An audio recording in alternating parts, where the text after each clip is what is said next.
Bukaim juga. Kan? Itu fikirkan ni. Nyoba saya ada nak sampaikan. Bak saya ada nak sampaikan. Bak pemerintahan apa tak sampaikan yo. Air mata di tanah yang diperjuangkan.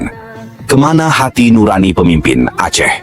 Menetes air mata bukan karena haru, tapi karena pedih melihat kenyataan di tanah yang pernah diperjuangkan. Di sudut Aceh Timur, ada yang mereka sebut rumah, tapi lebih pantas disebut kandang, dan bahkan untuk kandang pun tidak layak.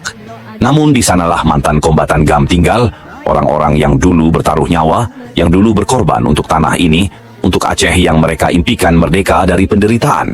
Tapi lihatlah, kemiskinan masih melilit mereka. Sementara itu, di gedung-gedung megah, mereka yang dulunya berjuang bersama, kini duduk manis di kursi empuk. Mereka menikmati fasilitas negara. Mereka berpidato penuh janji. Mereka membangun istana kekuasaan. Tapi mereka melupakan saudara-saudara yang masih merangkak di bawah. Hiruk-pikuk pelantikan gubernur, kemewahan pelantikan bupati, kursi-kursi di parlemen penuh dengan wajah-wajah lama. Mereka yang katanya mantan pejuang. Tapi siapa yang mereka perjuangkan hari ini?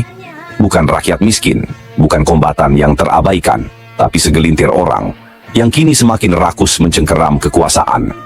Gubernur Aceh baru beberapa hari menjabat, namun setiap kata yang keluar dari mulutnya bukan tentang kemiskinan, bukan tentang pengangguran, bukan tentang rakyat yang masih hidup di bawah garis kemanusiaan. Tidak ada itu dalam pidatonya. Yang ada hanya bangunan, infrastruktur, proyek-proyek mewah.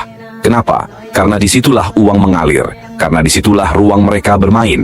Anggaran-anggaran dipoles, proyek-proyek diciptakan, dan setiap pengadaan adalah ladang untuk memperkaya diri.